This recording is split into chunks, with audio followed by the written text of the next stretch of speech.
You're listening to The Wells Report, which will return in 1 minute.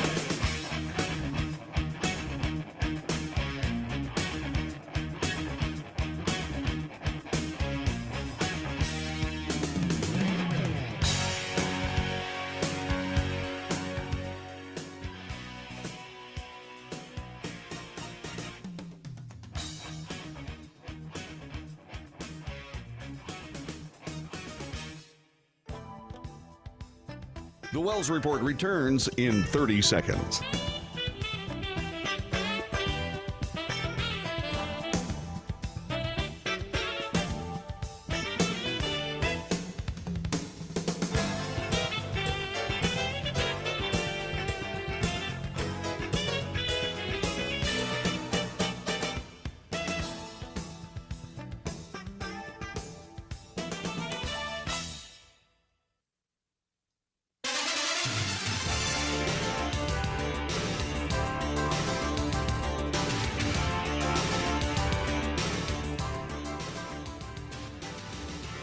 North to south, coast to coast, around the world. This is the Wells Report.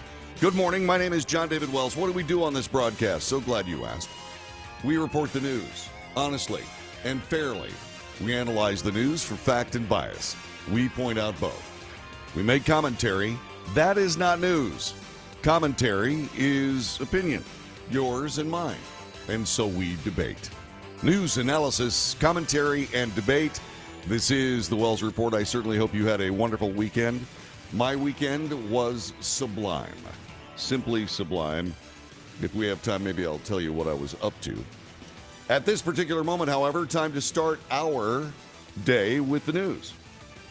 Time now for the Wells Report front page. This is a digest of news since over the weekend and while we were sleeping last night. Israel and Hamas.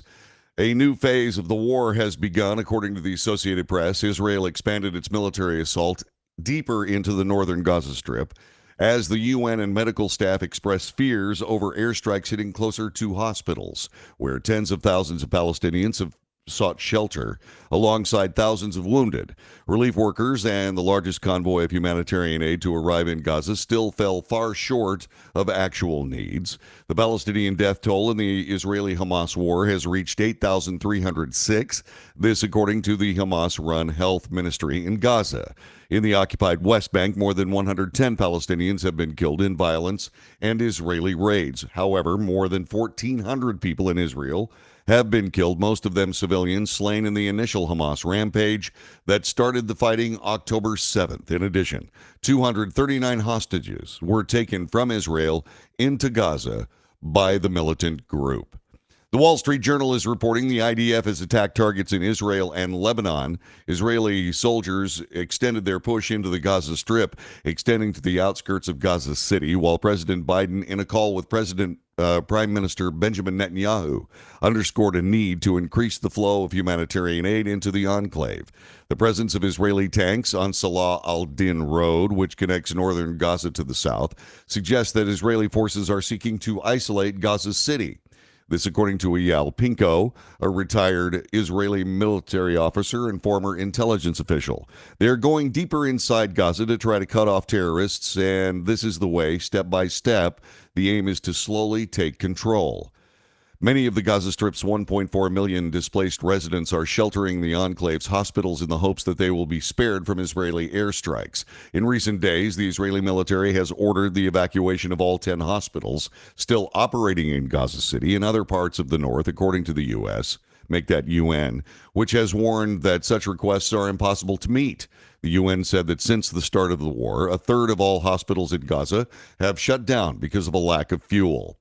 Palestinians broke into the UN food warehouses in Gaza. A UN official said the UN could handle as many as 100 trucks carrying food and medical supplies every day, and that Israel had agreed to accelerate that aid. Israel said it was preparing a humanitarian zone in the Khan Yunis area of Gaza. 60 aid trucks are waiting for permission to enter southern Gaza from Egypt through the Rafah crossing. Egypt said sent 24 trucks of food and medical aid into southern Gaza on Sunday evening. The Palestinian Red Crescent Society reported that. Red Crescent said that a total of 118 aid trucks have now crossed into Gaza since the recent outbreak of hostilities.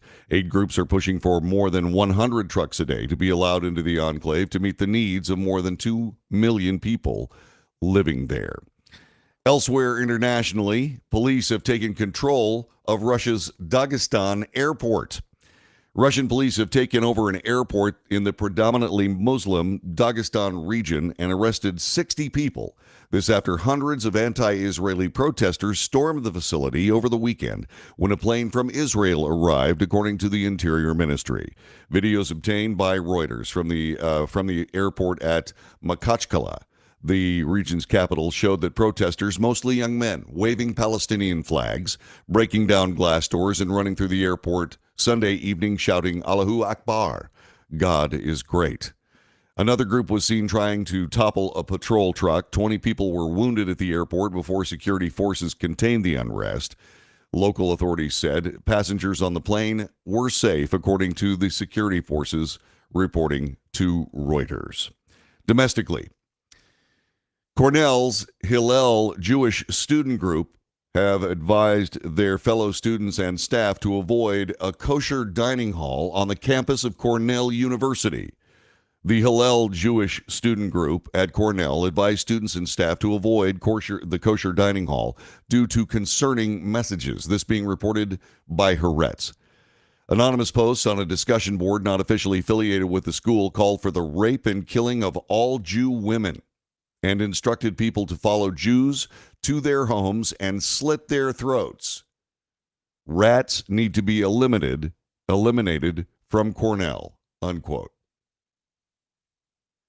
Hillel Organization, Hillel International, the umbrella organization for the Jewish campus life organizations, said that the New York State Police Counterterrorism Unit, the FBI, were also actively monitoring the situation. Quote, all Jewish students at Cornell and all colleges and universities across the country and around the world are deserving of a learning environment that is safe and free from anti-Semitism and hate.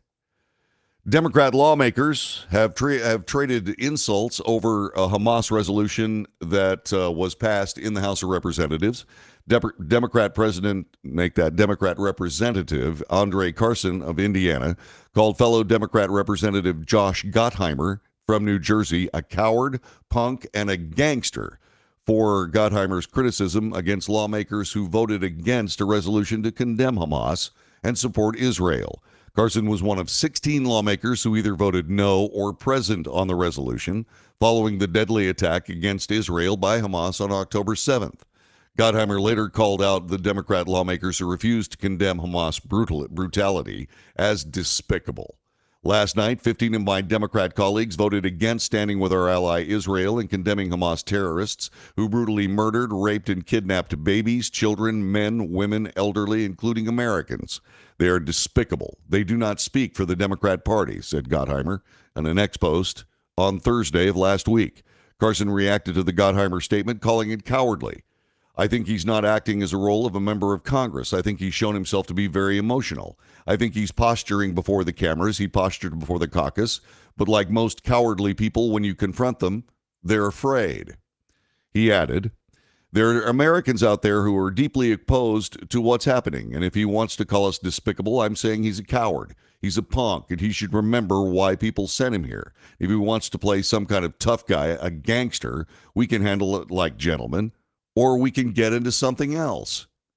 In a statement to CNN, Gottheimer replied, I'll sit down with Mr. Carson anytime to talk about how we can bring the hostages home, including all Americans, provide immediate humanitarian aid to Palestinian citizens being used as human shields, and crush Hamas and all terrorists seeking to do us harm.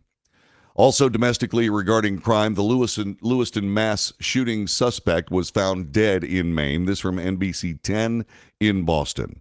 The man suspected in Wednesday's massacre that killed 18 people in Lewiston, Maine, has been found dead, according to authorities. Sources first told the NBC 10 Boston investigators that Robert Card, the subject of a days-long manhunt that followed mass shootings in the Just-in-Time Recreation Bowling Alley and the Semenges Bar and Grill had been found deceased. There was no longer a threat. The Androscoggin County Sheriff's Office later said in a Facebook post that the suspect was indeed dead. Maine State Police have located the body of Robert Card in Lisbon. He is dead, said Governor Janet Mills at a press conference. I've called President Biden to inform him of the news. Speaking of Robert Card, this from USA Today. A statewide awareness alert was issued last month to all Maine law enforcement agencies after a U.S. Army reservist made threats about his base, highlighting another red flag authorities missed before 18 people were fatally shot last week. Robert Card found dead on Friday, ending a massive manhunt that sent residents across several Maine communities into panic and under shelter-in-place orders.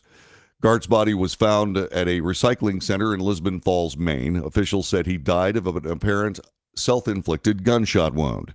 Lisbon Falls is about 11 miles southeast of Lewiston, Maine, where Card was suspected of killing 18 people and injuring 13 others at a bowling alley and a bar. The shooting rampage followed recent reports of Card's mental illness and veiled threats made about his military base. In political news, House Speaker Mike Johnson is mulling a subpoena for Hunter Biden. This from USA Today. House Speaker Mike Johnson, the Republican from Louisiana, suggested House Republicans will subpoena President Joe Biden's son Hunter in their impeachment inquiry into the president, calling the move perhaps overdue. Despite desperate times call for desperate measures, and that is perhaps overdue, said Johnson in an interview on Fox News Sunday Morning Futures. We're trying to move forward on this very aggressively. House Republicans allege the president financially benefited from his son's foreign business dealings, but have yet to produce concrete evidence that Joe Biden received direct payments from sources overseas. Representative James Comer, the Republican from Kentucky, the chair of the House Oversight Committee, which is leading the impeachment inquiry, had been touting a $200,000 check James Biden, the president's brother, sent to Joe Biden in 2018 as a, quote, direct payment, unquote. However, reports suggest the payment was a repayment for a loan. According to House Republicans, they contend the White House should show documentation proving that President Biden first made a loan to his brother. Former Vice President Mike Pence has suspended his presidential campaign. Former U.S. Vice President Mike Pence ended his cash-strapped campaign. This happened over the weekend after struggling for months to convince Republican voters that he was the best alternative to the man he once served with unswerving loyalty, Donald Trump. Pence's surprise announcement at the Republican Jewish Coalition Donor Conference in Las Vegas made him the first big-time candidate to drop out. Trump is the runaway frontrunner in the race. Quote, traveling over the country over the past 6 months, I came here to say it's become clear to me this is not my time. So after much prayer and deliberation, I have decided to suspend my campaign for president effective today. That's what Pence told the audience to gasps and later prolonged claps and cheers of support.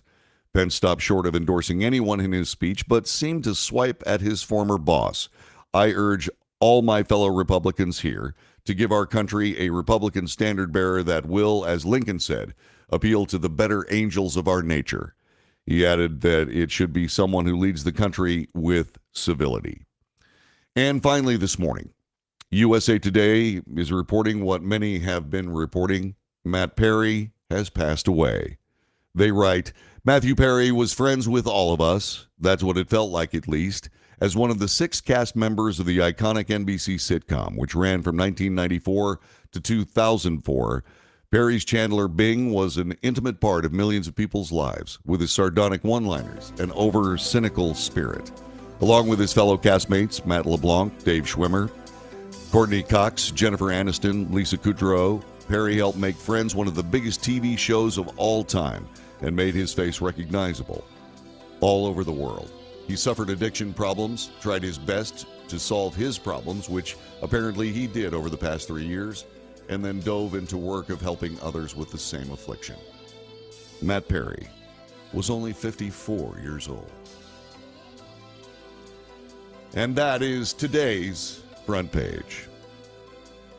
I'm John David Wells. Thanks very much for joining us today. This is the Wells Report. We're going to get into all of this a little bit deeper here as we continue to move through the news and all that is important today from a news standpoint, spanning the globe quite literally, as we bring you the news, commentary, analysis, and debate.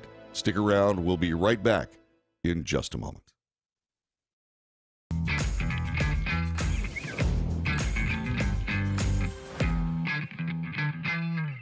Greece is cheap. But the airfare costs a fortune. Paris? Not much closer, and again, airfare... What about Puerto Vallarta? Let's face it, flying anywhere is just too expensive. Wait, what's this?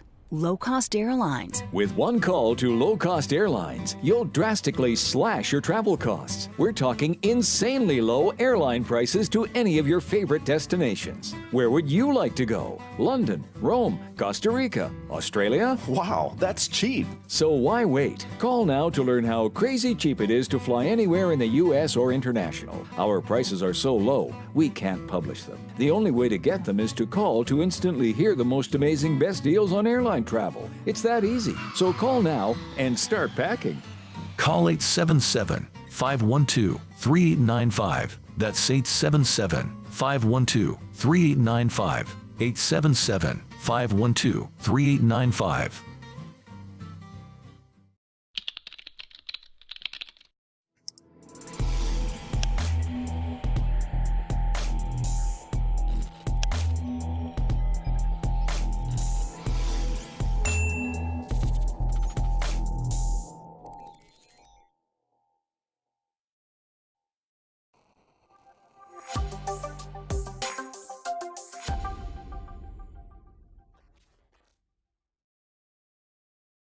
If you're living with diabetes and using insulin, you know the pain of pricking your fingers over and over again. By wearing a small device called a continuous glucose monitor, or CGM, you can reduce the pain of pricking your fingers right away. If you use insulin daily, you might be eligible to get your own continuous glucose monitor. So call the US Med Diabetic Health Hotline today and learn about the latest CGM technology. Not only can a CGM immediately reduce pain, it's accurate, easy to use, and helps you make better diabetes treatment decisions. And if you have Medicare or private insurance, you can see if you qualify for a CGM at little or no out-of-pocket cost. We'll also provide free shipping of your new CGM, and we'll bill your insurance company for you. If you use insulin daily, you might be eligible to get your own continuous glucose monitor. So call the US Med Diabetic Health Hotline to see if you qualify for a CGM at little to no out-of-pocket cost.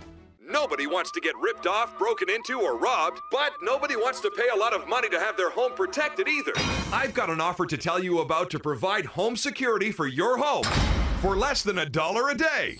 For real, with no installation or equipment charges. And this is from a company rated #1 by a leading consumer research company. According to the facts, most of you won't even call unless there's a burglary in your neighborhood or something bad happened. So let's give you a reason. Save money.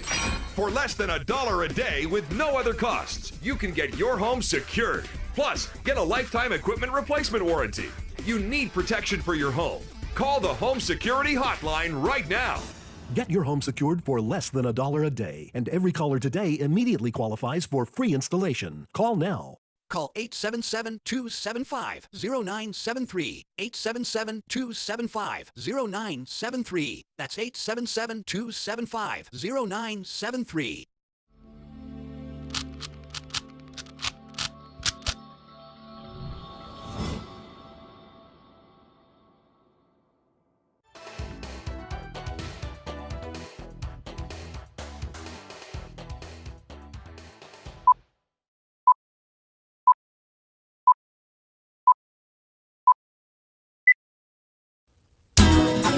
Good morning. This is the Wells Report. John David Wells at your service on this Monday, the 30th day of October, year of our Lord 2023. Halloween's tomorrow. Yay.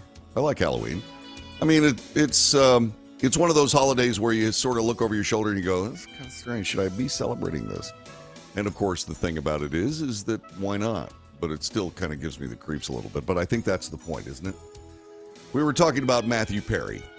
And Matthew Perry, another, shall we say, tortured, brilliant talent that made us laugh so much, now makes us cry. Here's how CNN reported it. That has been the reaction from Hollywood and from fans to the death of Matthew Perry. Police here in Los Angeles say that they're investigating his death, and this is according to a law enforcement source that spoke to CNN.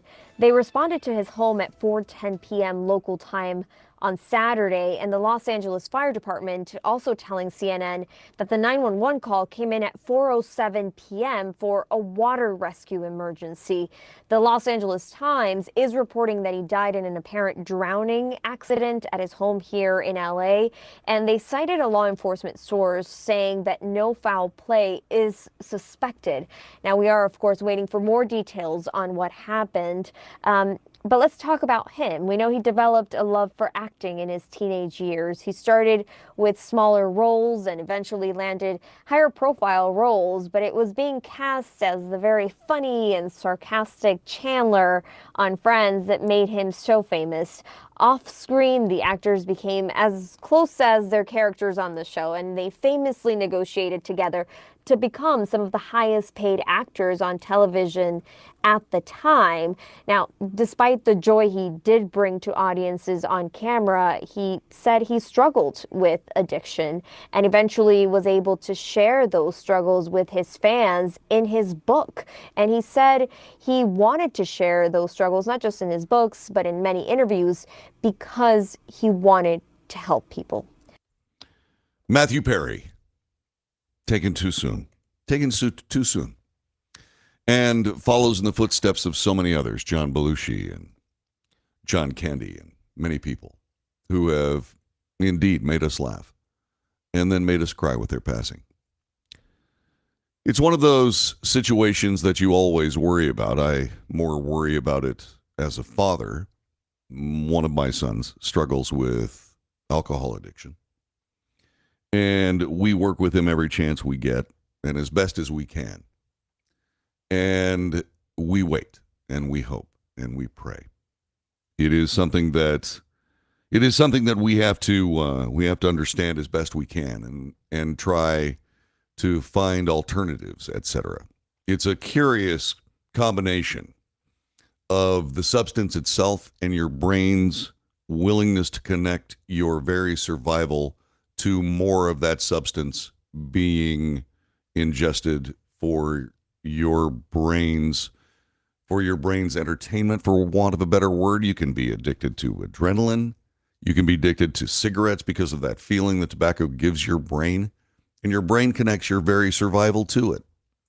And because of that, it is incredibly difficult to turn away from something that on a subconscious level in most cases is something that you need to survive. In point of fact, the pathology is that you can't survive under those circumstances. You can only have so much bourbon, only so many cigarettes, only so many revs of your adrenaline system to bring you that high, whether it's gambling or anything else. You can only do that so many times. And then the end comes. Very likely what ended up happening, Matthew Perry died in a hot tub. He was probably enjoying it very, very much and very relaxing. And as his vascular system dilated based on the heat and the bubbles and so on, he simply fell asleep, passed away. And it is a pity. He was too young for this. He was too young. And we hope very sincerely that his family can come to grips with the passing of Matthew Perry, as will all of us. This is the Wells Report. We'll be back with more coming up in just a couple of seconds. This is Monday, October 30th.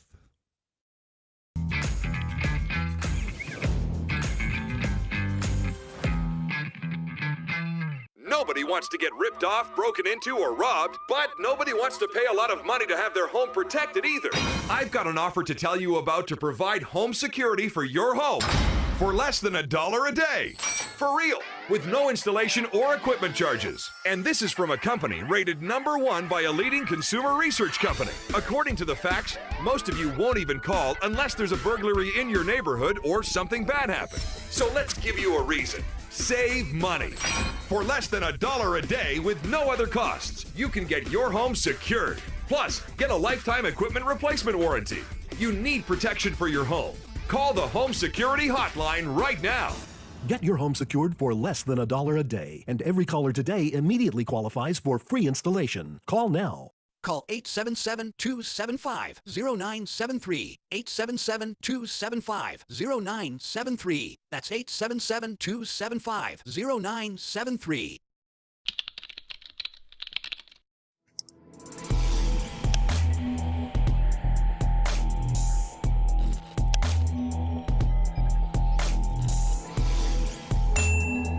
If you're living with diabetes and using insulin, you know the pain of pricking your fingers over and over again. By wearing a small device called a continuous glucose monitor, or CGM, you can reduce the pain of pricking your fingers right away. If you use insulin daily, you might be eligible to get your own continuous glucose monitor. So call the US Med Diabetic Health Hotline today and learn about the latest CGM technology. Not only can a CGM immediately reduce pain, it's accurate, easy to use, and helps you make better diabetes treatment decisions. And if you have Medicare or private insurance, you can see if you qualify for a CGM at little or no out-of-pocket cost. We'll also provide free shipping of your new CGM, and we'll bill your insurance company for you. If you use insulin daily, you might be eligible to get your own continuous glucose monitor. So call the US Med Diabetic Health Hotline to see if you qualify for a CGM at little to no out-of-pocket cost.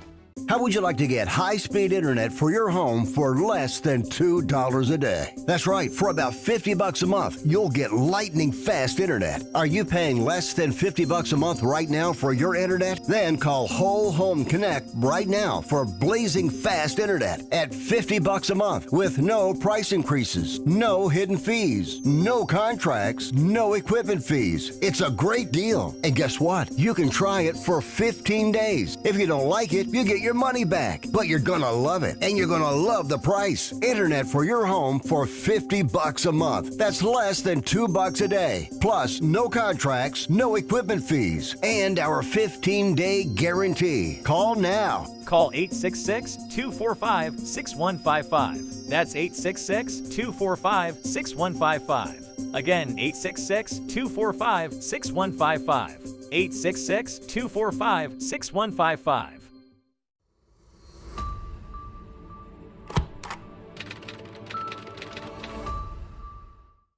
Greece is cheap. But the airfare costs a fortune. Paris? Not much closer, and again, airfare... What about Puerto Vallarta? Let's face it, flying anywhere is just too expensive. Wait, what's this? Low-cost airlines. With one call to low-cost airlines, you'll drastically slash your travel costs. We're talking insanely low airline prices to any of your favorite destinations. Where would you like to go? London, Rome, Costa Rica, Australia? Wow, that's cheap. So why wait? Call now to learn how crazy cheap it is to fly anywhere in the U.S. or international. Our prices are so low, we can't publish them. The only way to get them is to call to instantly hear the most amazing best deals on airline travel. It's that easy. So call now and start packing. Call 877-512-3895. That's 877-512-3895. 877-512-3895.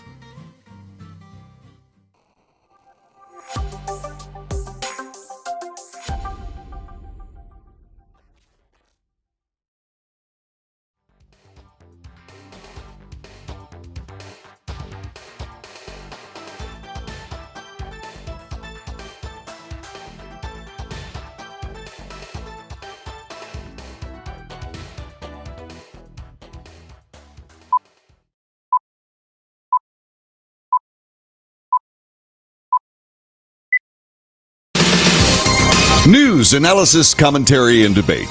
This is the Wells Report. It's Monday. It's the 30th day of October, year of our Lord, 2023. Halloween is tomorrow night. If you are out and about, or is it tonight? Does everybody go trick-or-treating tonight? I think that's right. Tonight is the night, isn't it? Or is it tomorrow?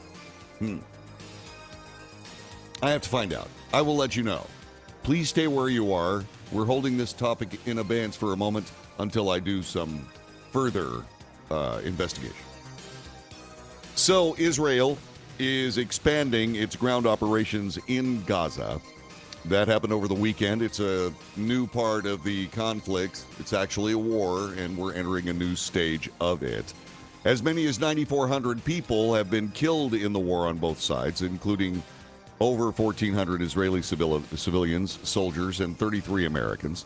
The Hamas-run Gaza Health Ministry claims that more than 8,000 Palestinians, 8,300 or close to that, have been killed in Gaza, 110 in the West Bank.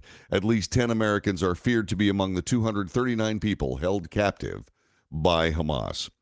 Israel should take responsibility for protecting innocent civilians in Gaza, even though Hamas is using them as human shields. This from the Biden administration National Security Advisor Jake Sullivan.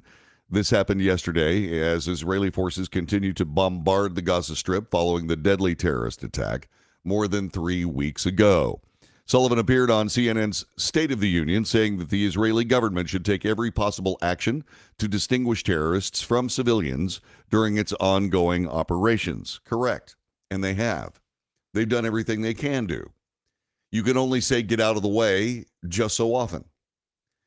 And you have to point out that Hamas terrorists, which is what they are and all they are, were actually stopping people, Palestinians, their fellow Palestinians, from actually leaving the Gaza Strip. In some cases, shooting them. The people of Gaza have made themselves a part of Hamas ideology. The people of Palestinians, the people of Palestine, the Gaza Strip, they voted Hamas into power and kept them in power. Therefore, they are a part of the ideology. Israel is not going to the war with a nation state. Israel is going to war with an ideology, a murderous, savage, raping, killing, burning ideology that everyone remaining in the Gaza Strip is an adherent of or a victim of. Israel is defending itself, moving into the Gaza Strip as they see fit, fighting the war they see fit, in an effort to completely end the existence of Hamas and certainly forestall any other attacks like Hamas pulled off on October 7th. The people that remain in the Gaza Strip, except, of course, for the victims of Hamas itself, the Gaza citizens trying to escape that were blocked from doing so or shot for attempting to do so. Those are the only ones in the Gaza Strip that I'm concerned about. Everybody else is a war fighter. I pray for those who are earnestly trying to escape. I pray for all of them. But it's very, very much like having a family of rabid football fans deciding they're going to have a picnic during the game at the 50-yard line and then complaining about the fact that they got run over. You're in the wrong place. You're hanging around the wrong spot at the wrong time. And you had a chance to get off that field. And you didn't take it. And it's horrible. And it's terrible. But Jake Sullivan, appearing on CNN's State of the Union, saying that Israel should be responsible for determining who's Hamas and who's not, easy. The people left in the Gaza Strip are Hamas, or victims of Hamas. They are not victims of the Israeli military. Will the Israeli military do their best to stop from killing civilians? Absolutely. As a matter of fact, as we speak, they are working for a humanitarian enclave that they are setting right now for these people to go. And they're being judicious in their attacks in an effort to minimize what are supposedly innocent Palestinians from being killed in this conflict. But only supposedly. We don't know. It's fine as Jake Sullivan, National Security Advisor, sitting in a beautiful suit somewhere in Washington, D.C., traveling occasionally, either electronically or in person, to Atlanta to hang out with Jake Sullivan. That's all well and good. Say whatever you want to. It's fine with me. But you're completely disconnected from reality. When it comes to Israel and Hamas and what Israel has had to deal with, based on their location in the world. And based on the fact that the entire world refuses to make an unequivocal statement of support for Israel. It is essential that they indeed do that. It is essential they indeed do that. The world needs to say enough is enough. Israel's not going anywhere. The Jews have a homeland. As they will defend that homeland, we will defend them in that defense. And that is all that has to happen. And anything else is disgusting, genocidal, anti-Jewish bigotry. Bigotry. That's the way I see it. How about you? Telephone number 817-379-2172, 817-379-2172. There are a lot of people trying to tell us what it's like to live in the Gaza Strip these days. One of them is the BBC. In Gaza. The Israelis insist that they hit Hamas targets who use civilians as human shields. America said it has sent Israel another reminder that Hamas are legitimate military targets and civilians are not. In Gaza, the UN fears civil order is breaking down. Its food warehouses in the south were looted.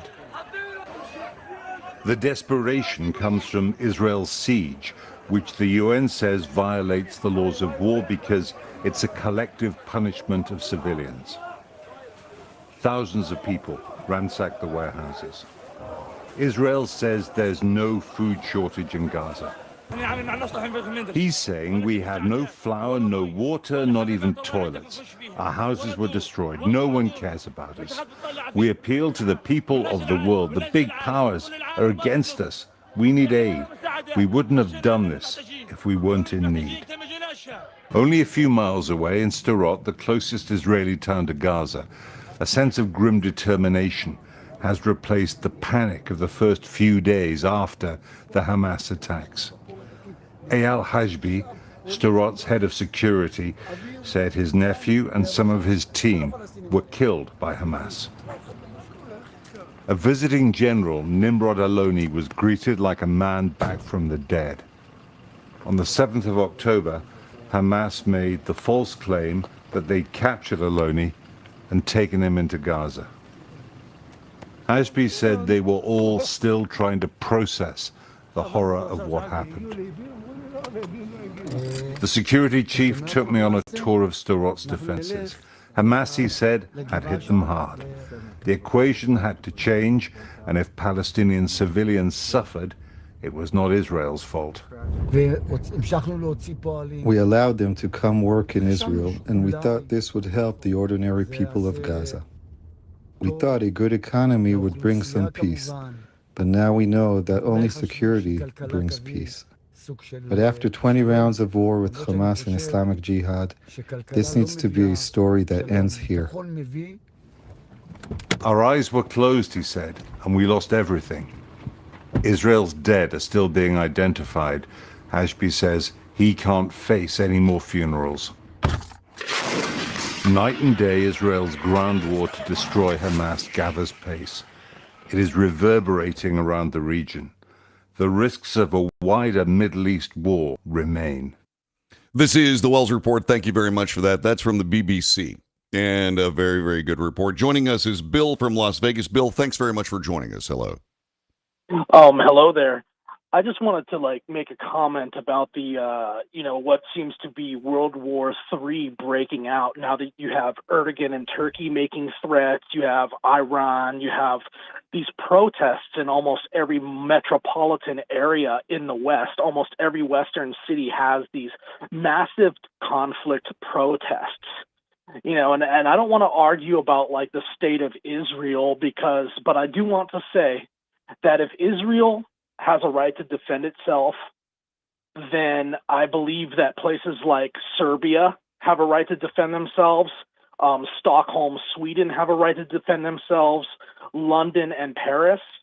And there's just a problem between the left and the right with these NGOs that are from a certain group that continue to bring in people that are going to cause protest and discord and strife and quarreling in our cities. I think you're I think you're making a fair point, Bill. I think you truly are. And what people forgot about when it came to the Serbia-Kosovo situation was that Serbia was essentially attacking Muslims, the Croatians, because of what they considered to be a threat to their society. Now, as time and we joined the side of the Muslims and tried to protect them. And what ended up happening on that is that it ended up, for all intents and purposes, destroying the country of Serbia that they are just now getting their footing back on. And that Serbia is a longtime ally of the United States. Now, you got to be very careful when you discuss this, because you're in a position here where you don't want to go to war with Islam. But it seems as though they want to go to war with us. And that's a point that has to be at least discussed. And then, speaking of disgust, it's a pun, but here's the circumstance. The protests that you're seeing around the country, especially on our college campuses, are reprehensible in my view. What do you think? Yeah, I mean, they are reprehensible because I don't believe that people on the right would get away with such protests. No, we know that to be true because of January 6th. Right. But, the big problem I have, though, is for generations now, at least the last 20, 30 years, as you know, Americans, Westerners, Europeans, people in the United Kingdom would be called Islamophobic if they were to object to such protests. They still are. They are actually being called Islamophobic as we speak. Yes. And I just, the thing is when you really look into people who make comments like, we're going into a multicultural mode and we need to learn how to be tolerant, when we're never on the receiving end of any tolerance and there's no reciprocity, it's very questionable. It seems like some people, they want to have their cake and eat it too. They want to have the both sides of every issue. And meanwhile, we're being looted for billions of dollars, not only in Israel, but in the Ukraine. And I know that they needed to protect themselves. I'm not casting any aspersions. But the thing is that, getting back to the Serbia thing, for example, Serbia took in Madeleine Albright and protected her as a girl. In response, she was the one who spearheaded the bombing of Serbia, and now on behalf of the ethnic Albanians. And to this very day, a statue of Bill Clinton stands in Kosovo. I find it fascinating. I find it fascinating that they call them ethnic Albanians. I wonder what the world would have thought if they were called Muslim Albanians. Bill, thanks very much for your call. I sincerely appreciate it. Bill calling us from Las Vegas, Nevada. Nice call and well thought out, but difficult. Difficult. A lot of us have deep friendships with Muslims and have no ill will toward another of the world's great religions. But is it reciprocal? It is painful to think about. And there are a lot of ways that you can throw the word Islamophobia around if you choose to. To say that, say for example, here in the United States, there were congresspeople that were working, agitating for bringing Palestinian refugees to the United States from the Gaza Strip. What for? Do we want to buy into that particular conflict and that difficulty? These people have been angry for half a century. Do we want to bring people who have been angry for half a century into our population only to find something to be angry about with our society? I mean, we already see these so-called pro-Palestinians threatening Jews in the United States now. Do we need more of those people or less of those people? My telephone number, 817-379-2172. 817-379-2172. Weigh in. I can hardly wait to hear from you. The Wells Report in progress. Coming up in just a couple of seconds, I'm going to discuss that on-campus bigotry a little bit more, and I think I'm probably going to be a little paternal toward these college kids. You're going to have to start waking up and pulling your heads out, as my dad once said to me, and we'll talk a little bit more about that. Also, there's some little trouble in the Democrat Party regarding this issue. We'll explore that as well. This is the Wells Report. We'll be back with more in just a moment.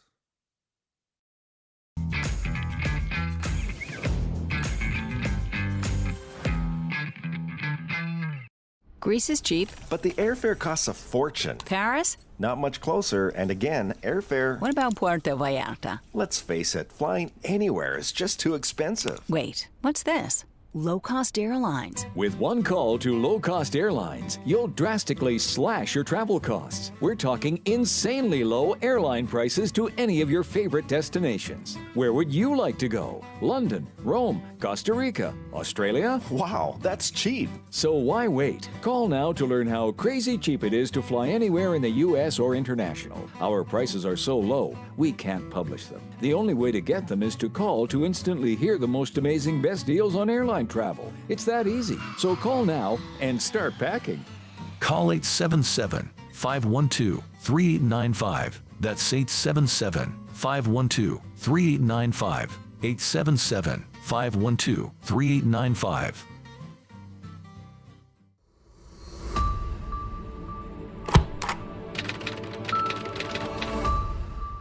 How would you like to get high-speed internet for your home for less than $2 a day? That's right, for about $50 a month, you'll get lightning-fast internet. Are you paying less than $50 a month right now for your internet? Then call Whole Home Connect right now for blazing fast internet at $50 a month with no price increases, no hidden fees, no contracts, no equipment fees. It's a great deal. And guess what? You can try it for 15 days. If you don't like it, you get your money back, but you're gonna love it, and you're gonna love the price. Internet for your home for $50 a month. That's less than $2 a day. Plus, no contracts, no equipment fees, and our 15-day guarantee. Call now. Call 866-245-6155. That's 866-245-6155. Again, 866-245-6155. 866-245-6155.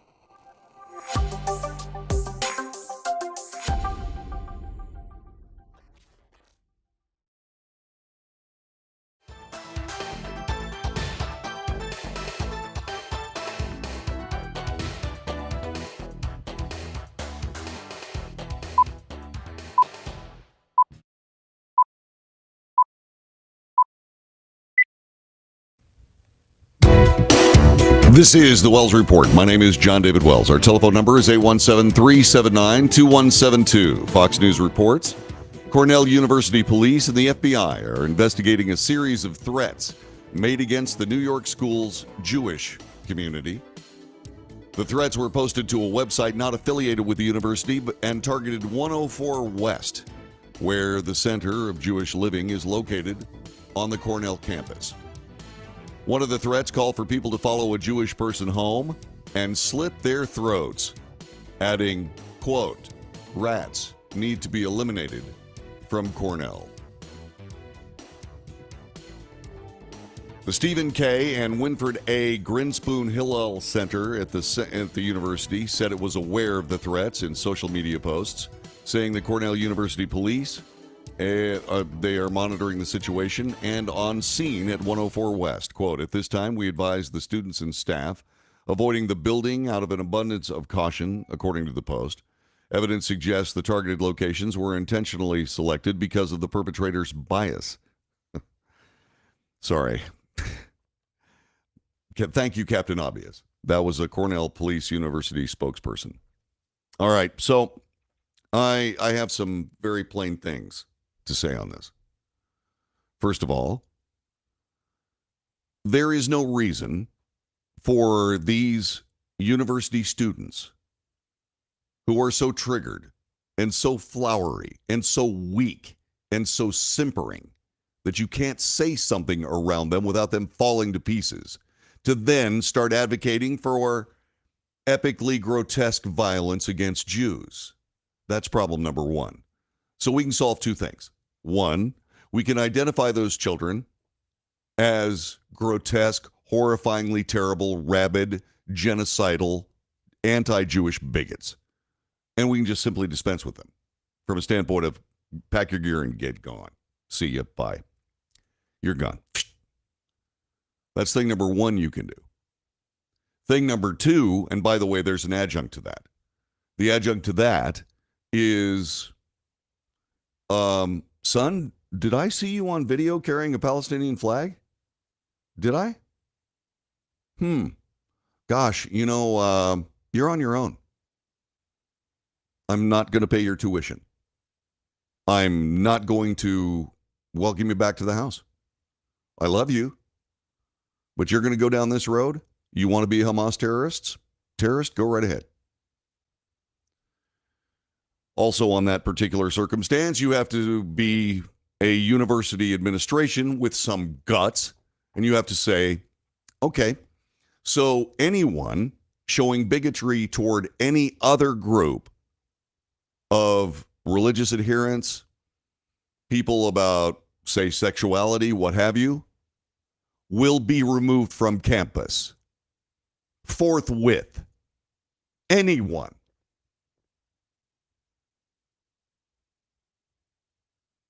What you have to do is you have to put these people in a situation of accountability. And that's not happening on our nation's campuses. It's not happening for the professors. It's not happening for the students. It's not even happening for the actual administration. There's no reason to send your kid to one of these colleges.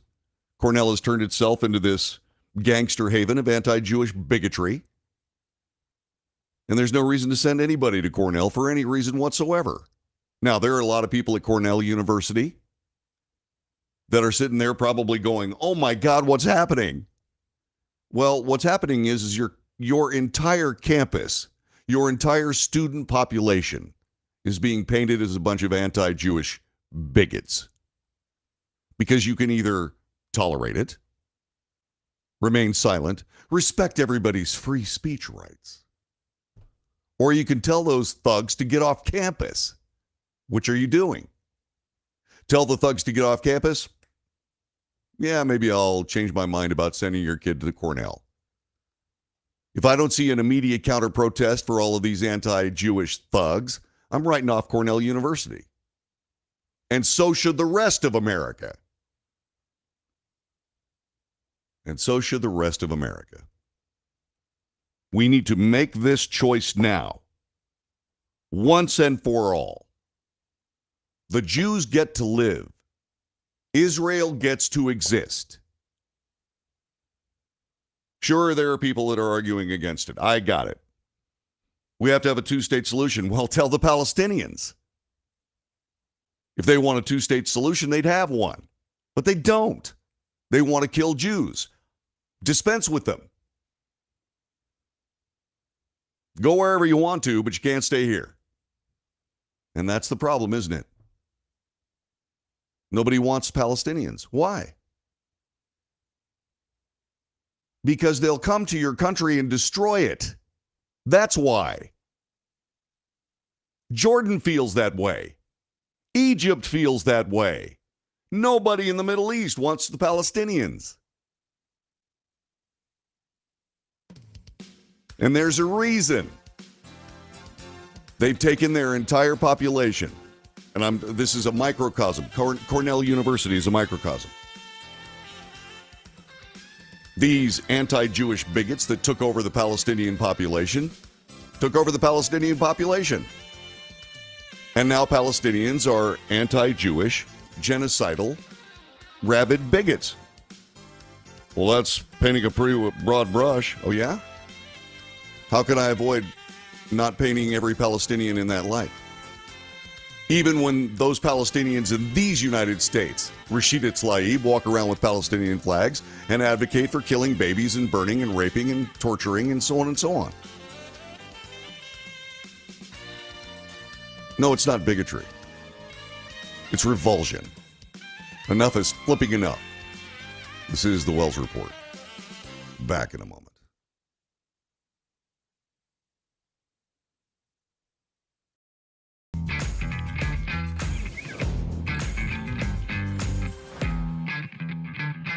How would you like to get high-speed internet for your home for less than $2 a day? That's right, for about $50 a month, you'll get lightning fast internet. Are you paying less than $50 a month right now for your internet? Then call Whole Home Connect right now for blazing fast internet at $50 a month with no price increases, no hidden fees, no contracts, no equipment fees. It's a great deal. And guess what? You can try it for 15 days. If you don't like it, you get your money back, but you're gonna love it, and you're gonna love the price. Internet for your home for $50 a month. That's less than $2 a day. Plus, no contracts, no equipment fees, and our 15-day guarantee. Call now. Call 866-245-6155. That's 866-245-6155. Again, 866-245-6155.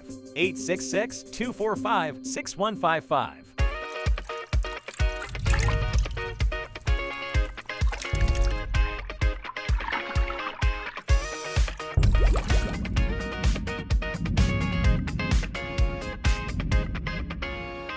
Nobody wants to get ripped off, broken into, or robbed, but nobody wants to pay a lot of money to have their home protected either.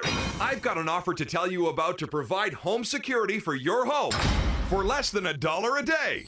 For real, with no installation or equipment charges. And this is from a company rated #1 by a leading consumer research company. According to the facts, most of you won't even call unless there's a burglary in your neighborhood or something bad happened. So let's give you a reason. Save money.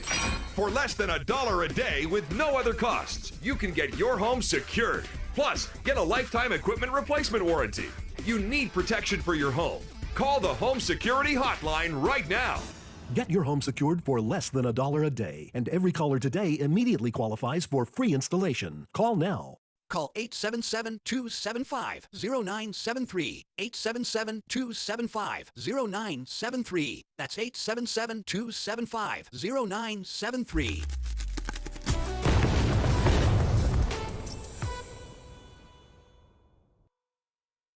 Hey, thanks for joining us this morning for the Wells Report, and make sure you share us with all your friends on Facebook, YouTube, Twitter, Twitch, Rumble, Patreon, and don't forget to check out our Substack column, which will be coming up a little bit later on this afternoon. When you do all this, make sure you subscribe. Make sure you give us those thumbs up. They are really important. Check the notification box so you know when we're on the air, and whatever you do, join us every morning, Monday through Friday, 9 to 11 a.m. Central Time, for the Wells Report.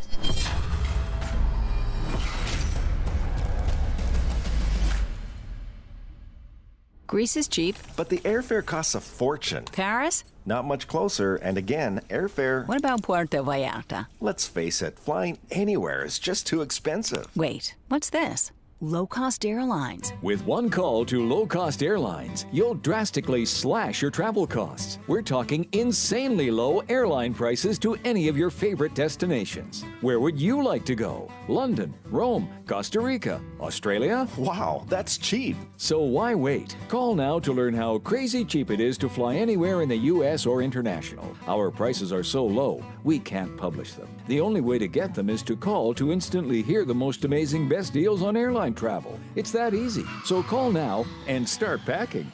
Call 877-512-3895. That's 877-512-3895. 877-512-3895.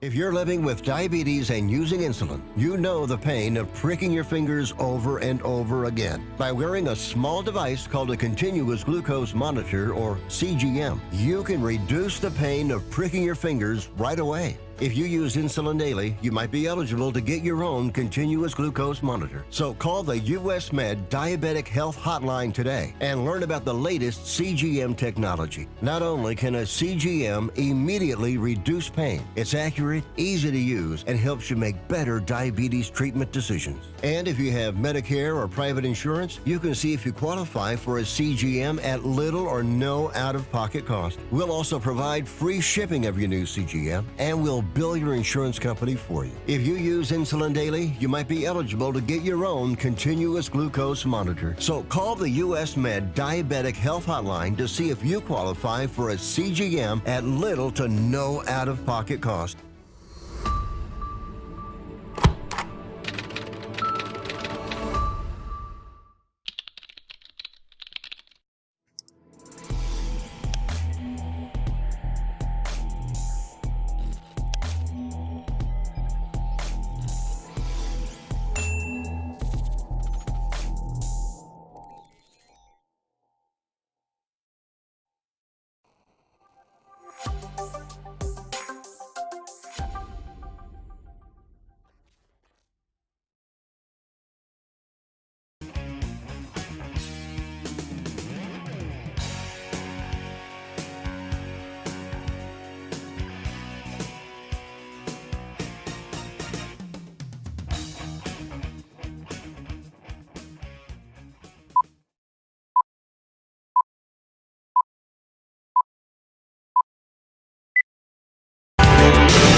North to south, coast to coast, around the world.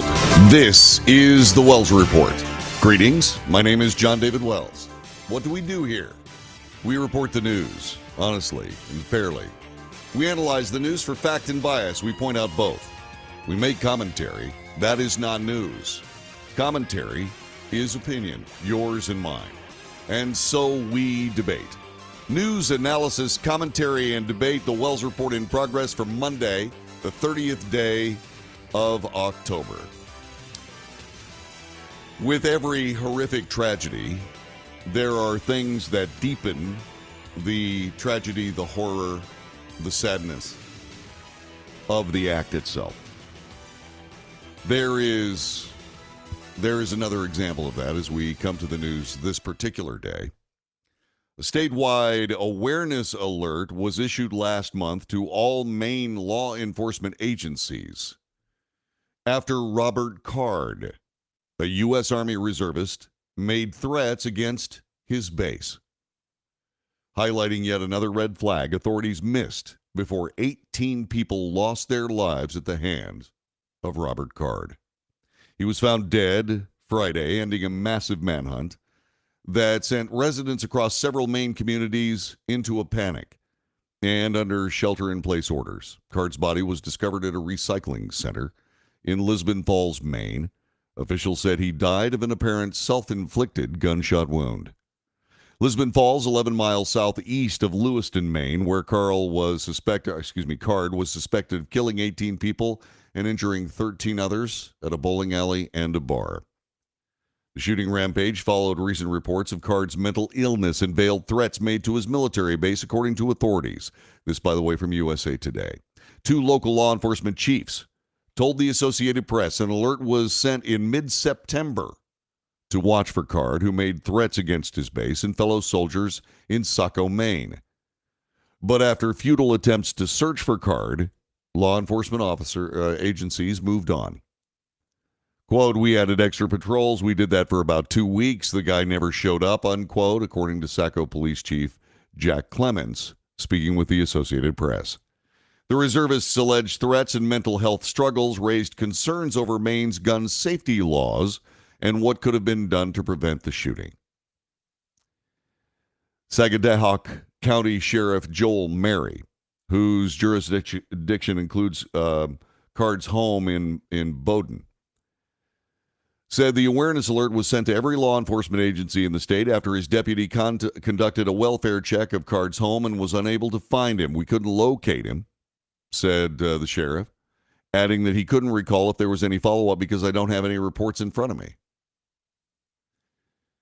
Clements defended his department's to the response to the alert about Card, describing it as a generic thing that came out saying, hey, we had some report that this guy made some veiled threats. He added that such alerts are common, and his department had given the alert about Card its due attention. Never came in contact with the guy, never received any phone calls from the Reserve Center. Hey, we've got somebody causing a problem. We never got anything. So, the dynamic is simple. You have people that will, in a society, in any society, for the entire expanse of the human endeavor, will kill their fellow human beings. They will attack them. They will rob them. And society's response to that has got to be measured with, in the case of the United States, an adherence to constitutional rights, free speech, etc. Fourth Amendment and search and seizure has got to be something along the line of probable cause.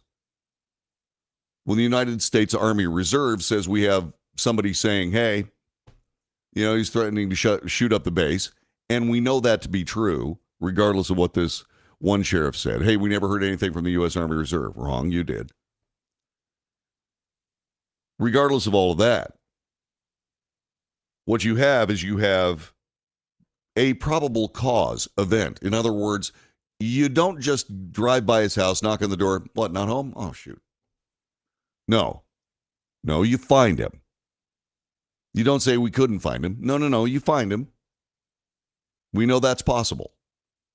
You find that guy. And what you do is you go have a talk with him. Nice and friendly. No problems. Hey, sorry to bother you, Robert, but we heard from your commanders in the Army Reserve that you made some threats against that base, and we have to make sure you're okay. And oh, by the way, we found this on your Facebook. And oh, by the way, we found this on X that you did a post on a while ago. What's going on? What's happening? And who knows? Maybe he'd tell you about his hearing aids and how he's hearing voices saying nasty stuff about him before he takes his AR-15 or something like it and goes to a bowling alley and starts killing people. Now, I'm not going to second guess cops. They've got the toughest job in the world, and I'm just not going to second guess them. I'm not a cop. I don't know anything about it. But I do know that when you have people that will commit these crimes against society, and you decide that society will reject this behavior and create terms of dealing with it, police forces, all of that thinking and all of that structure and all of that ideology and all of those caring about constitutional rights and so on and so forth goes right out the window if you ignore warnings.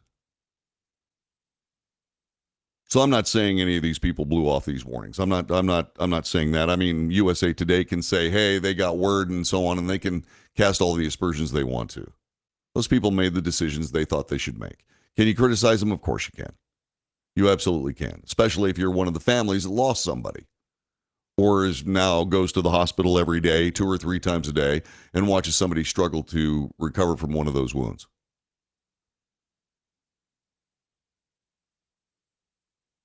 But that's not where we go from this point. What we say to those guys is, hey, be more careful. Go ahead and hunt them down. As a matter of fact, I've got a story about that we're going to share here in just a few minutes about police officers doing exactly what I'm talking about. Stick around for that. No, that's not what we do. What we do is we decide that somehow the problem isn't necessarily Robert Card. The problem is now Robert Card's AR-15. So we have to get rid of all AR-15s. Got to have an assault weapons ban. Vice President said it the other day. We had it once. Let's renew it.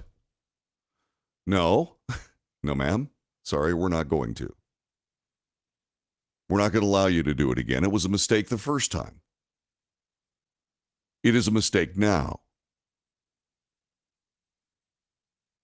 All of you and your amazingly silly ideologies about deciding that Americans are all bigoted unless we do what you say politically, has led us into a country that is angry, that is divided, and those people do remarkably stupid things. I'm not one of them. I'm a pretty easygoing guy. I follow the rules. In the words of our framers, actually it goes far back beyond our framers. It might have been Aristotle who said the essential bulwark of any human society is friendliness. And those people that would divide to annoy and to push political ideology, you're rupturing that friendliness. Americans are friendly people. I don't have any problem with these kids out there at those universities protesting anything they want to, except when it comes to Jews, and if that's the case, leave us in peace. No, the entire country. No, sure, absolutely. If you're an anti-Jewish bigot, get out. We don't need you. This country doesn't need you. I got to be perfectly honest with you. That thing I said about that earlier, my son, if I caught my son in a pro-Palestinian mob somewhere on some university campus, he's on his own. Simple. Basic. Done. Okay? That's not me being callous. That's me being a member of society. And that society is worth protecting. And members of society, an essential bulwark of that society being friendship. Another bulwark must be benevolence. And benevolence is not allowing someone to take his tractor and run over you until you're nothing but mush ground into dirt. Benevolence is, respectfully, I'm not going to allow you to run over me with your tractor. And if you continue to drive toward me with your tractor, I'm going to haul that smoke wagon out and get to work. And maybe you do it once, maybe you do it twice. Boom. And that goes with anybody trying to attack you because of what church you go to, or tries to attack you for the fact that you, you called them a despicable, reprehensible piece of human garbage for your anti-Jewish bigotry.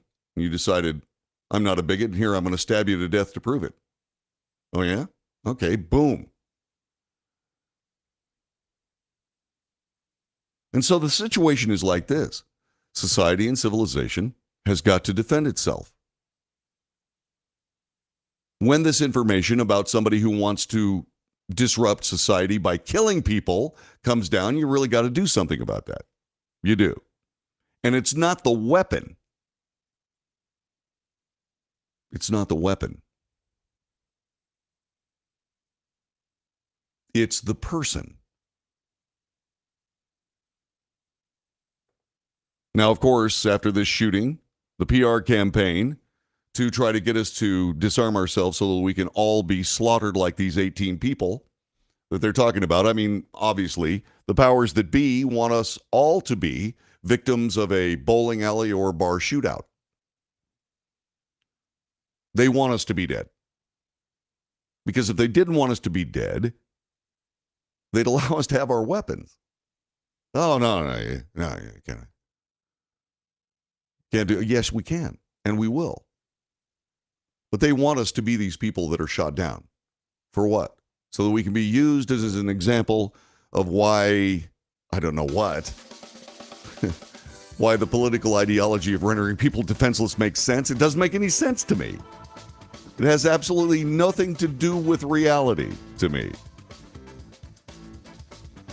And so, the PR situation now, there are all kinds of other mass shootings that are being talked about. 11 people killed, multiple shootings across the country. 12 mass shootings occurred since Friday.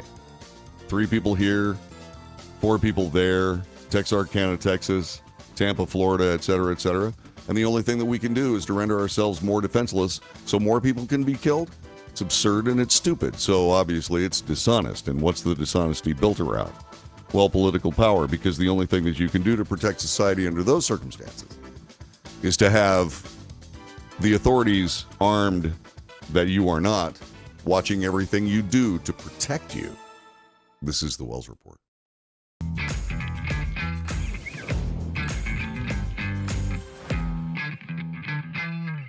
Greece is cheap. But the airfare costs a fortune. Paris? Not much closer, and again, airfare... What about Puerto Vallarta? Let's face it, flying anywhere is just too expensive. Wait, what's this? Low-cost airlines. With one call to low-cost airlines, you'll drastically slash your travel costs. We're talking insanely low airline prices to any of your favorite destinations. Where would you like to go? London, Rome, Costa Rica, Australia? Wow, that's cheap. So why wait? Call now to learn how crazy cheap it is to fly anywhere in the U.S. or international. Our prices are so low, we can't publish them. The only way to get them is to call to instantly hear the most amazing best deals on airline travel. It's that easy. So call now and start packing. Call 877-512-3895. That's 877-512-3895. 877-512-3895.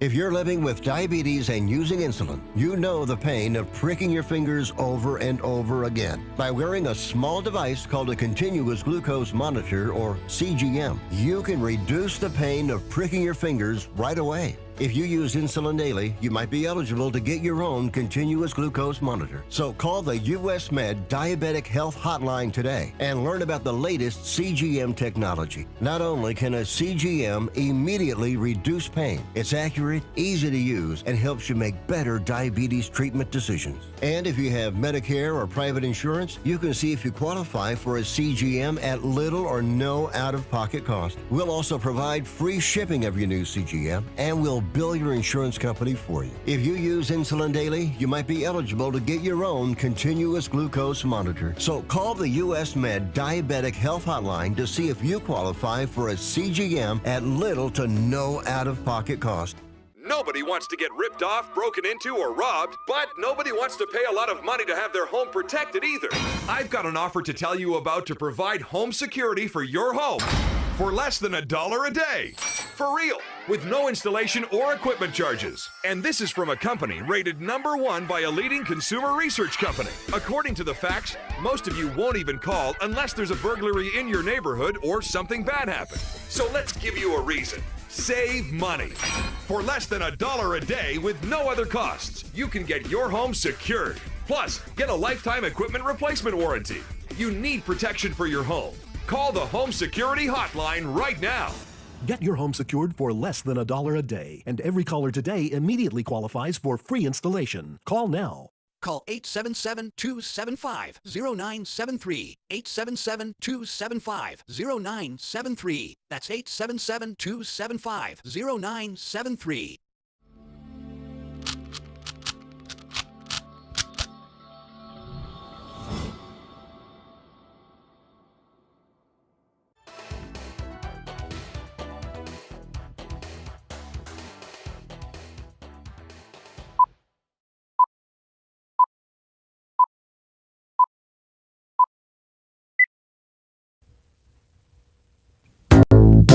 This is the Wells Report. I'm John David Wells. Telephone number 817-379-2172. 817-379-2172. Weapons don't kill people. People with weapons kill people. This is something that is, I guess, said so much and ignored so much, it's trite, but it's also real. The people that are trying to disarm all of America are doing so for political power. The Vice President of the United States said, hey, Australia, yeah, they're doing just fine. They had all their people turn in their weapons. Yeah, and then the people started getting beaten in the streets by the police officers who were armed for not getting a COVID shot. Yeah, she forgets that part. Yeah. I mean, just think about what our society would look like if none of us could defend ourselves against outrageous government attack. Do the COVID-19 crackdowns in China ring a bell, where they actually welded people in their houses? And then, of course, the apartment building burned down, killing them all? What about that? Oh, that would never happen in America. Baloney. Of course it would. Denver police have a different idea. Man and a woman tried to steal an unoccupied car. The owner chased him down. One of them pulled out a weapon, turned around, shot the guy in the face. He lost some teeth, but he didn't lose his life. What did Denver police do? Well, they started chasing him down. Couple of statistics here. Police generally clear half of the homicides by arresting a suspect. But when the victim survives, so we're 50%, police clear about half of homicides. But when the victim survives the attempt, departments in some cities make an arrest in fewer than 1 in 10 shootings. If the victim survives, less than 10% of those crimes are cleared, but not in Denver. In the past few years, the Mile High City set out to end the disparity of how police treat homicides and near homicides. In 2020, responding to an uptick in gun violence, the city's police department adopted the uncontroversial but unusual approach of seriously trying to solve every non-fatal shooting. Officials created a new unit, the Firearms Assault Shoot Team, FAST, and they devoted their entire working lives to that task. Over the last 3 years, FAST has cleared hundreds of shootings, arresting suspects, issuing warrants for their capture at nearly triple the department's previous rates. The effort has shown that when detectives have the time, resources, commitment, they can resolve most shootings. It also raises uncomfortable questions for other police departments around the country. How come they don't do this? The only difference between a non-fatal shooting and a homicide is luck, said Paul Pazin, the former Denver police chief who launched the FAST program in 2020. Policing shouldn't come down to luck. Historically, Denver's gun murder rate has been about average among American cities. Minorities have borne a disproportionate share of the violence. An analysis by the Public Health Institute at Denver Health found that black people in Denver were 5 times as likely to be murdered with guns as white people between 2011 and 2015. But the department usually solves those homicides. In 2013, the U.S. Justice Department selected the city for a report on best practices for making homicide arrests. Like other high-profiling or high-performing homicide units, Denver's was a single team of rigorously vetted officers who had undergone special training and worked on a handful of cases at a time. This works. It's not the weapon that you have to remove. It's the person who is misusing the weapon you have to remove. I'm not that person, and you're by God not going to remove my weapons. Not from my life. You're not. You are not. This is the Wells Report. I am John David Wells, and I thank you very, very much for your time.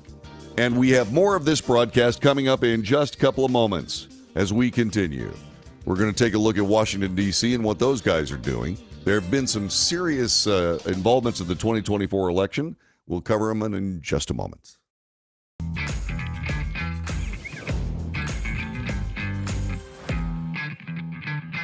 Nobody wants wants to get ripped off, broken into, or robbed, but nobody wants to pay a lot of money to have their home protected either. I've got an offer to tell you about to provide home security for your home for less than $1 a day. For real, with no installation or equipment charges. And this is from a company rated #1 by a leading consumer research company. According to the facts, most of you won't even call unless there's a burglary in your neighborhood or something bad happened. So let's give you a reason. Save money. For less than $1 a day with no other costs, you can get your home secured. Plus, get a lifetime equipment replacement warranty. You need protection for your home.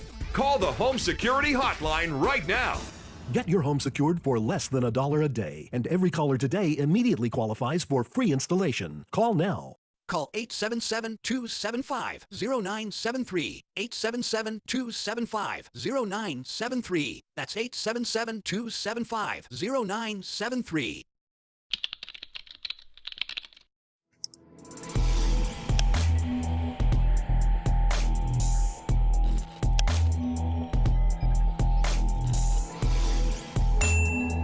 If you're living with diabetes and using insulin, you know the pain of pricking your fingers over and over again. By wearing a small device called a continuous glucose monitor, or CGM, you can reduce the pain of pricking your fingers right away. If you use insulin daily, you might be eligible to get your own continuous glucose monitor. So call the US Med Diabetic Health Hotline today and learn about the latest CGM technology. Not only can a CGM immediately reduce pain, it's accurate, easy to use, and helps you make better diabetes treatment decisions. And if you have Medicare or private insurance, you can see if you qualify for a CGM at little or no out-of-pocket cost. We'll also provide free shipping of your new CGM, and we'll bill your insurance company for you. If you use insulin daily, you might be eligible to get your own continuous glucose monitor. So call the US Med Diabetic Health Hotline to see if you qualify for a CGM at little to no out-of-pocket cost.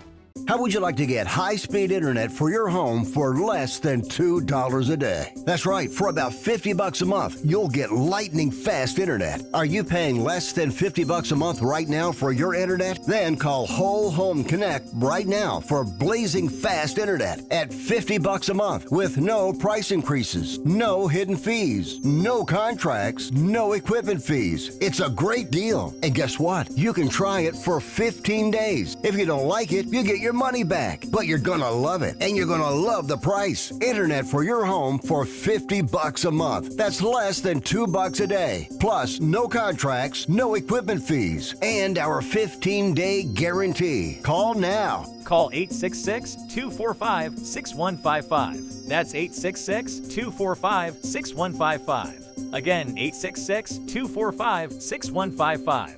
866-245-6155.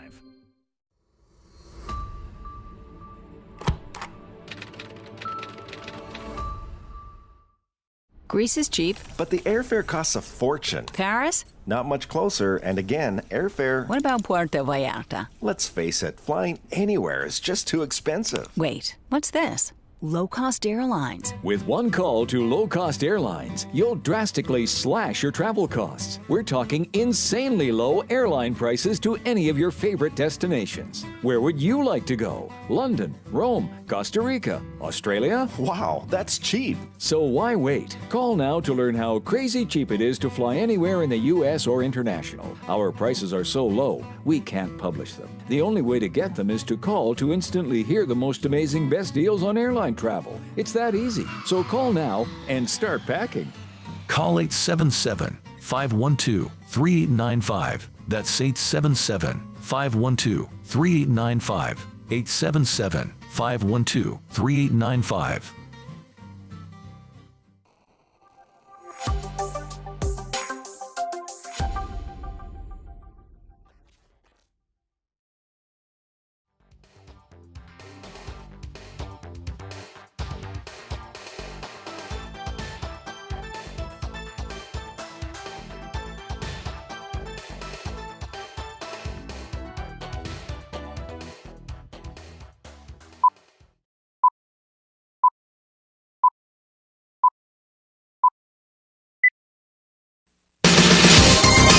This is the Wells Report. My name is John David Wells. We give you news, analysis, commentary, and debate.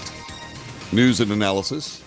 We analyze the news for fact and bias. We point out both. In other words, what we do is honestly and truthfully report the news and analyze it for those people that are trying to twist the news into something else. In short, we depropagandize the mainstream media news.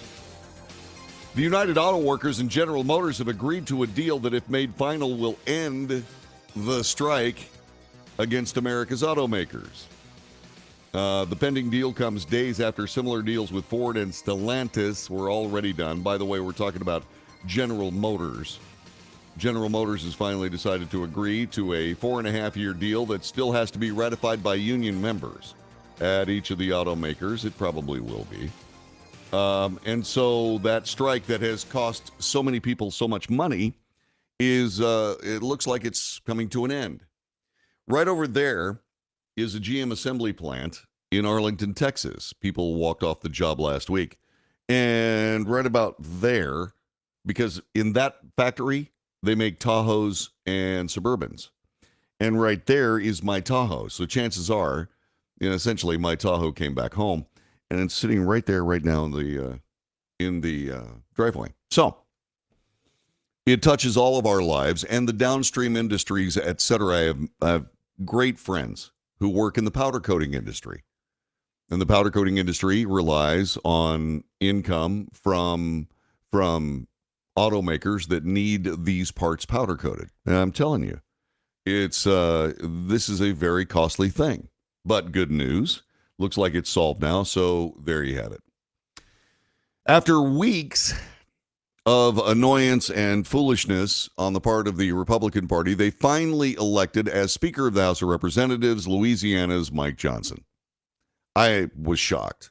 And the reason I was shocked was because I sat here in this room on this very microphone and I said, Mike Johnson would be perfect, but the Republican Party is too stupid to elect him. Well, shut my mouth. They actually elected him. And so far, he's done really, really well.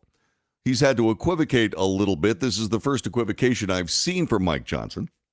But it's good that this guy is the Speaker of the House. He has suggested that Republicans will now subpoena President Joe Biden's son, Hunter, in their impeachment inquiry into the president. And he said that the move was perhaps overdue. Yeah, that's the equivocation. Desperate times call for desperate measures, and that perhaps is overdue. I don't think it's desperate that you call Hunter Biden to the stand or that you're desperate to impeach the president of the United States. That should be the very last thing you want to do. But if the president of the United States is guilty of an actual crime, then you need to actually impeach his butt.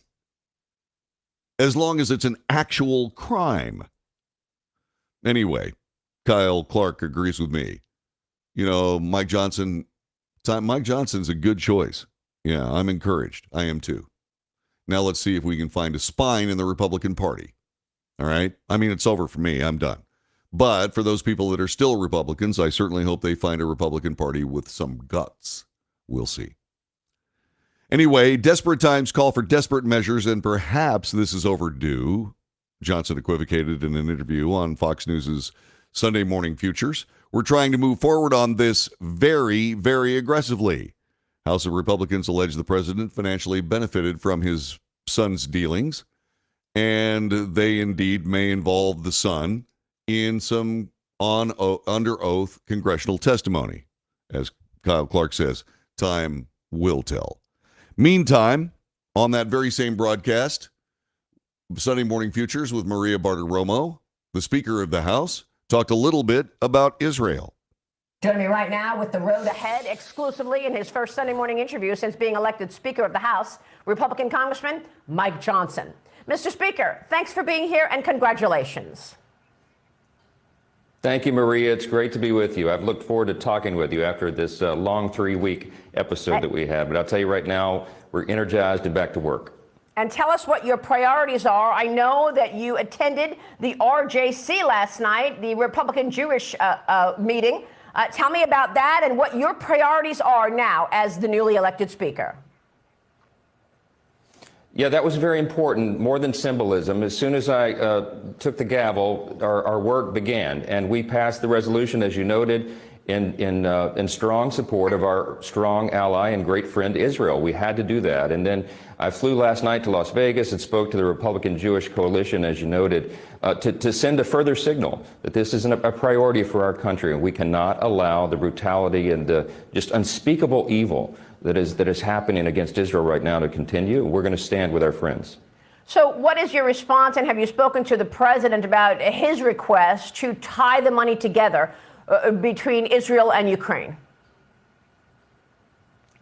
Well, listen, we're going to move a standalone Israel funding bill this week in the House. I know our colleagues, our Republican colleagues in the Senate have a similar measure. We believe that that is a pressing and urgent need. There are lots of things going on around the world that we have to address, and we will. But right now, what's happening in Israel takes the immediate attention, and I think we've got to separate that and get it through. I believe there'll be bipartisan support for that, and I'm going to push very hard for it. Do you believe there'll be bipartisan support in the Senate? Will it pass muster there? I think it will. My intention is not to use this for any partisan political gamesmanship. This is a very serious matter, and we heard firsthand reports last night at that event. They were telling us the terrible things that are happening there, the atrocities. I can't even repeat to you on television some of the things that they told us firsthand that they've seen in Israel at the hands of Hamas and their accomplices. And so we've got to address this now. We should not waste any more time, and I think we'll get it through the House this week. What should be the response to all of this anti-Semitism we're seeing on colleges' campuses? Has the administration taken that on?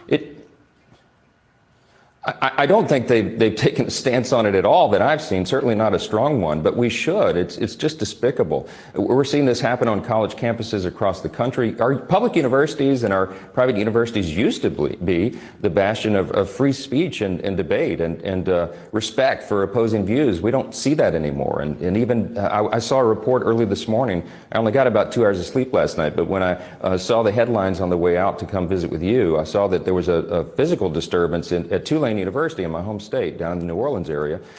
We've got to get a handle on this. And there's a lot of measures here in the House and ideas that House members are discussing on how we might, what Congress may do in that space. And we'll be talking about that in earnest in the days ahead. That was the new Speaker of the House, Mike Johnson, on Sunday Morning Futures with Maria Bartiromo. That was not all he had to say on that broadcast. Here's another bit of that conversation that we'll bring to you on the Wells Report, courtesy of Fox News.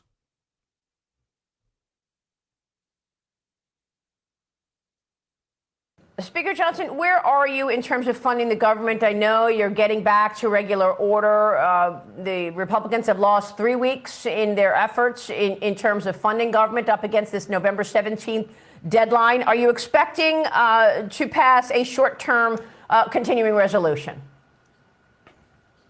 Well, let me tell you, our first priority, Maria, is to get the government funding. We have to finish the appropriations process. And I'll tell you, really, we have a great esprit de corps right now amongst House Republicans. Our team is ready. We're working like a well-oiled machine. We passed one of the appropriations bills just a day after I assumed the gavel. That was the energy and water bill. We have 3 more teed up for this next week. We're moving them as quickly as possible and trying to meet that deadline. If indeed we come to November 17th and we're unable to finish that because it's detailed work and it takes some time, we'll look at another stopgap measure. But I think everyone will be on board with that because they understand we're really doing this work. And if we run out of time on the calendar, we may need just a little more to complete it. So the details of that have come together.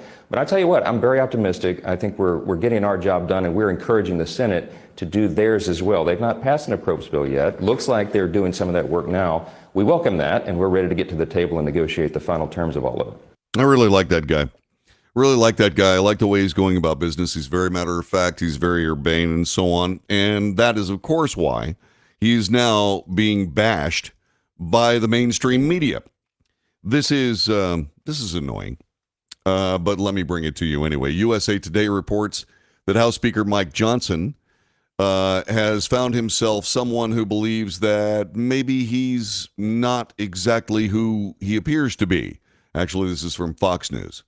Former White House press secretary turned MSNBC host Jen Psaki bashed the new Republican Speaker of the House, Mike Johnson, for being a, quote, religious fundamentalist on her show. This is Inside with Jen Psaki. First glance, Mike Johnson seems fine. Fine-ish. Conservative, yes, but once he started a civility caucus with the Democrats. And I mean, if nothing else, he wears a suit and has glasses. How threatening can this guy actually be? Just a quick aside. I've been a broadcaster for half a century. You know, and if you're going to be a broadcaster, certainly on a national network, you should have some idea what you're doing.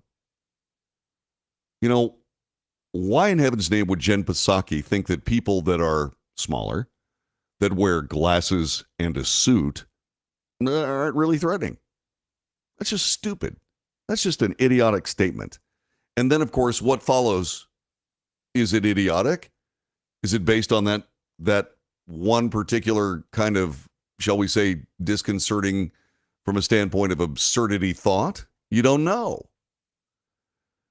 That's just an aside. I'm sorry.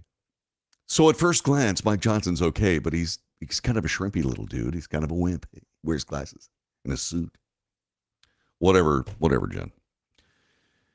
And then she played a clip of Johnson describing himself as a Bible-believing Christian. I'm a Bible-believing Christian. Somebody asked me today in the media, they said, well, it's curious. People are curious. What does Mike Johnson think about any issue under the sun? He said in the clip, well, go pick up a Bible off your shelf and read it. That's my worldview. You heard that right, said Psaki. The Bible just doesn't inform his worldview. It is his worldview. Uh-huh. In an article for MSNBC, Psaki warned her audience that Johnson is a very scary speaker for more than just his political beliefs. Most Americans might not be able to pick Mike Johnson out of a lineup, but in reality, he's far from benign. It's not just his political ideology that should scare us. Johnson is basically a Christian fundamentalist. Johnson has received a polarized reaction online for invoking God and the Bible during his appearances following his election to the Speaker of the House. Let's read that one more time. Johnson has received a polarized reaction online for invoking God and the Bible during appearances following his election to the Speaker of the House. Yeah. Let me explain a little bit at this particular juncture about all of this. The people who created this country, the framers of the United States of America, were monotheists. They believed in God and the Bible. Many were Freemasons, an organization that makes good men better. And it is Bible-centric. And it is monotheist. There is a God.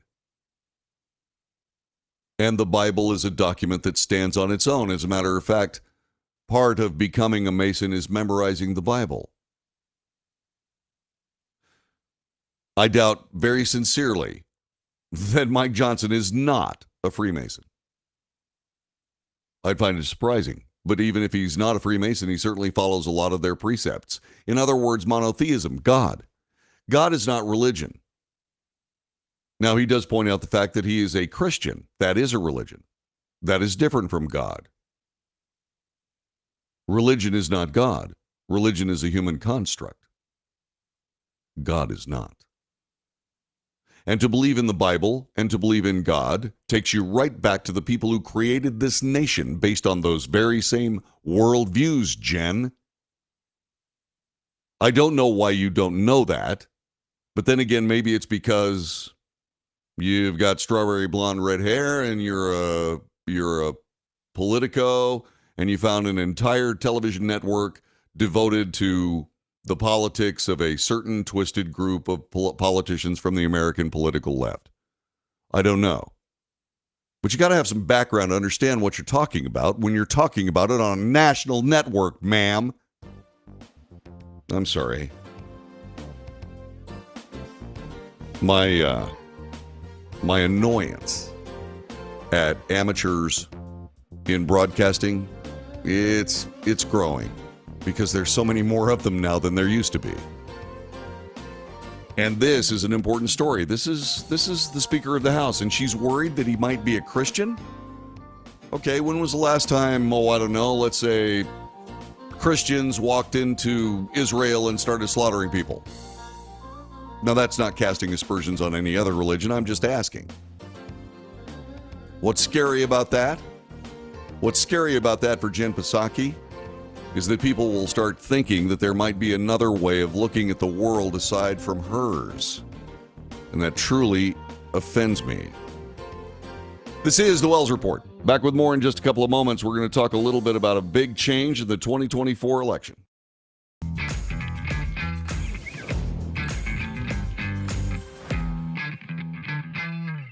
Greece is cheap. But the airfare costs a fortune. Paris? Not much closer, and again, airfare... What about Puerto Vallarta? Let's face it, flying anywhere is just too expensive. Wait, what's this? Low-cost airlines. With one call to low-cost airlines, you'll drastically slash your travel costs. We're talking insanely low airline prices to any of your favorite destinations. Where would you like to go? London, Rome, Costa Rica, Australia? Wow, that's cheap. So why wait? Call now to learn how crazy cheap it is to fly anywhere in the U.S. or international. Our prices are so low, we can't publish them. The only way to get them is to call to instantly hear the most amazing best deals on airline travel. It's that easy. So call now and start packing. Call 877-512-3895. That's 877-512-3895. 877-512-3895.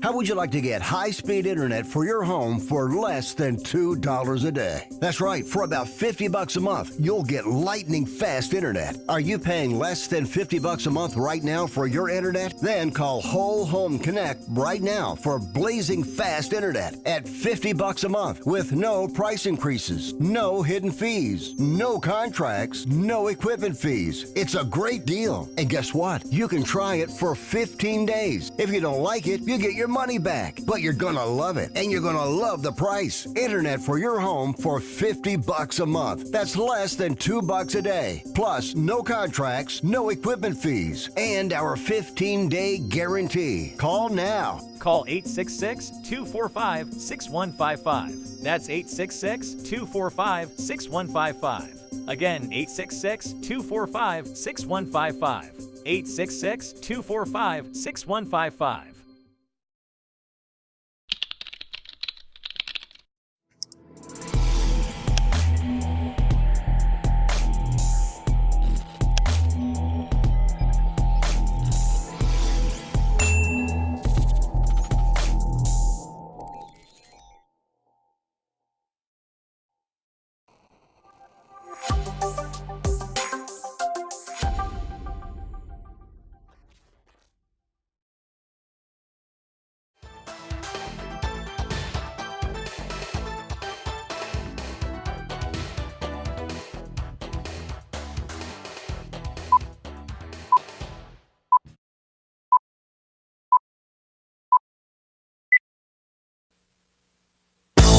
It's the Wells Report. My name is John David Wells. A big change in the 2024 presidential election.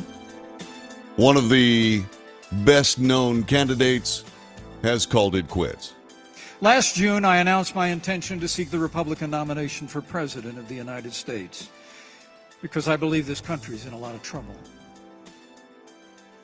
I was raised to believe that to whom much is given, much will be required. And with everything our country is facing, I just couldn't sit this one out. But the Bible tells us that there's a time for every purpose under heaven. And traveling across the country over the past 6 months, I came here to say it's become clear to me this is not my time. So after much prayer and deliberation, I have decided to suspend every purpose under heaven. Traveling across the country over the past 6 months, I came here to say it's become clear to me, this is not my time.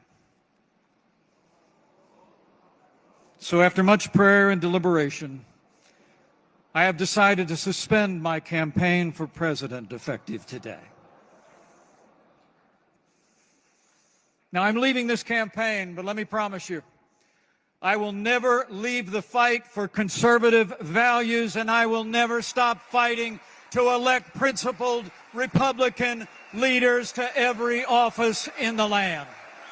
So help me God. Mike Pence saying, I am not the man for this time, and walking away from the 2024 presidential election. Mike Pence is a very, very, very good politician. And I believe that he is also a very good man. I also believe that he is a party politic. And that is the focus of a great deal of his life. Not so much the country, but certainly the party. Now, I could be wrong about that. Mike Pence has done nothing in his public life except do what he considered to be the right thing. And as far as I'm concerned, in most cases, he was right on the button.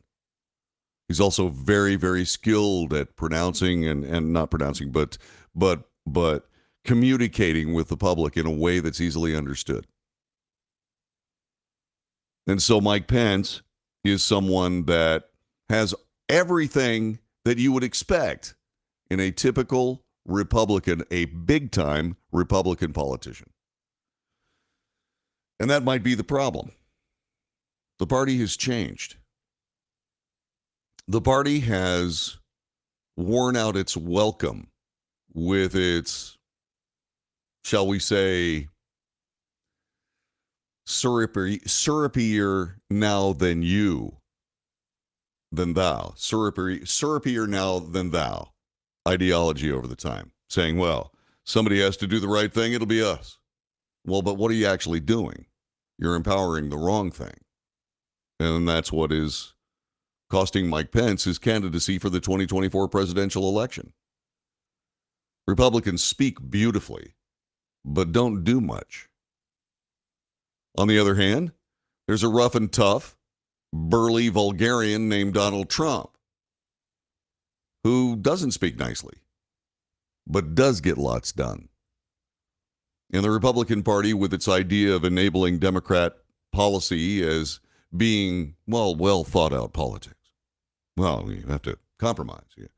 Yeah, you have to compromise? Yeah, okay, that's fine. I don't care if you compromise your standards, but most Republicans that I speak to that are frustrated with the party are very tired of the Republican Party compromising their voters' standards.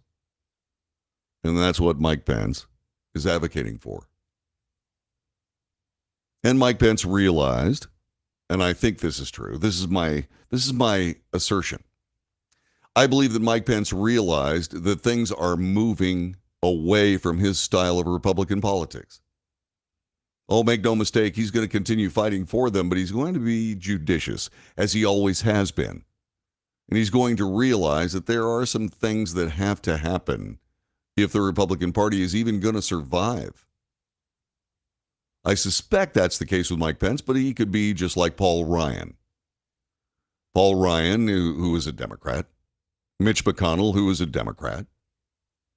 All those guys that call themselves Republicans and call themselves stalwarts of the conservative ideal, they're most certainly not. They're just politicians. But we don't need politicians. We truly do need to be better stewards of this nation. The Republican Party has abandoned that mission. The Democrats are on a different mission to change the entire society into something that they can rule. Well, no. What is needed is somebody, a group of people willing to counterbalance the Democrat urge toward totalitarianism in this nation. And this Republican Party isn't up to it. And yes, Mike Pence is a part of that Republican Party, not up to that mission. And so, like so many times in the past, Mike Pence has done the right thing. He's made the right decision. Now, let's see if he abandons the good of the nation for the sake of his own personal animosity like Mitt Romney has. Let's see if he actually does work for the betterment of the country or just as a way to cathartically get rid of his bitterness. This is The Wells Report. The executive producer of this broadcast is Dirk Steele. The publicist and associate producer is Jube Dankworth. I'm John David Wells. See you again tomorrow. And just like that, we're going. There you go. Let's see. Deeper Meaning says Christians went around slaughtering people in the Crusades for the same reason, by the way. Same reason that it's being done now. You know, the Muslims came to Europe, not the other way around. The Europe went back to the Middle East because the Middle East went to Europe. You do realize that, don't you? Deeper Meanings. Same situation, just different age. So keep that in mind, okay, buddy? Let's see. Yeah, exactly. The Crusades were a counteroffensive. That's right, Deep. You need to read your history, buddy. Let's see what else is going on. Okay, that's all we got. I got a bunch of stuff I got to get done. God bless you and all like you. Not lots of those people, but thank you very much for being a part of this broadcast, and I'll see you again.